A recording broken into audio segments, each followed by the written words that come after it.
Chances are you have already heard about who anarchists are and what they believe. Chances are almost everything you have heard is nonsense. Many people think that anarchists are proponents of violence, chaos, and destruction, and they are against all forms of order and organization. In reality, nothing could be further from the truth. Anarchists are simply people who believe people are capable of behaving in a reasonable fashion without having to be forced to. Anarchist beliefs turn on to two elementary assumptions. The first is that people are under most circumstances about as reasonable and decent as they are allowed to be, and can organize themselves and their communities without needing to be told how. The second is that power corrupts. Most of all, anarchism is just a matter of having the courage to take the simple principles of common decency that we all live by and to follow them through to their logical conclusions. Although this may seem, in most important ways, you are probably already an anarchist, you just don't realize it. A basic anarchist principle is self-organization. Human beings do not need to be threatened with prosecution in order to be able to come to understandings with others or to treat others with respect. Everyone believes they can behave reasonably. If they think laws and police are necessary, it is only because they don't believe that other people are.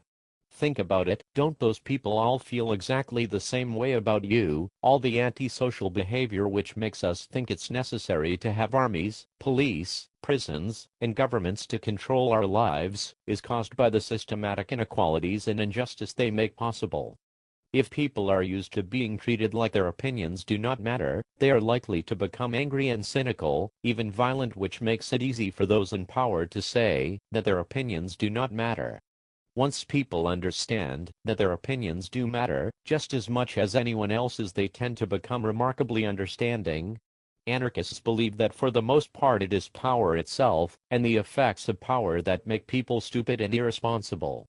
Another basic anarchist principle is voluntary association.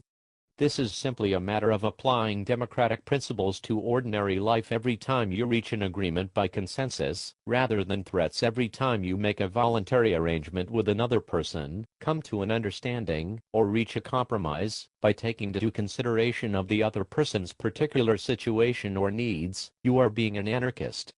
Anarchism is just the way people act when they are free to do as they choose, and when they deal with others who are equally free, therefore aware of the responsibility to others that entails.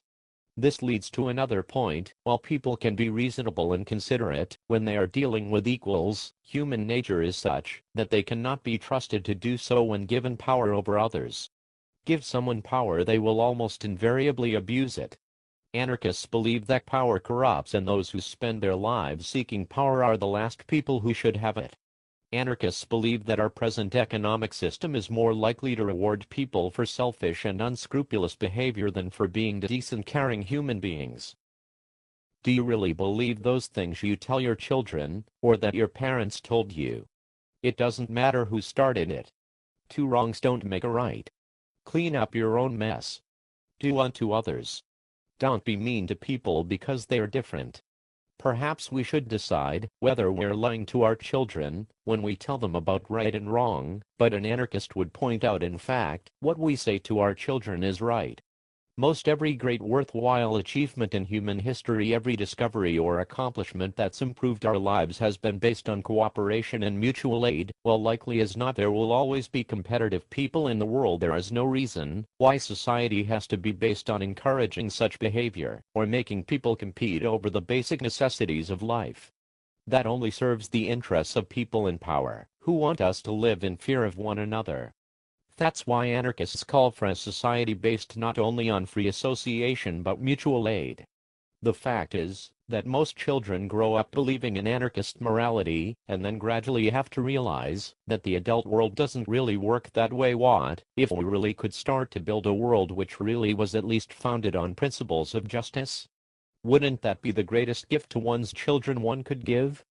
Every time you treat another human with consideration and respect, work out your differences by coming to reasonable compromise, listening to what everyone has to say, rather than letting one person decide for everyone else. Every time you have the opportunity to force someone to do something, but appeal to their sense of reason or justice, you are being an anarchist. The same goes for every time you share something with a friend, or do anything at all with an eye to fairness, which in the final analysis is simply the principles of basic human decency.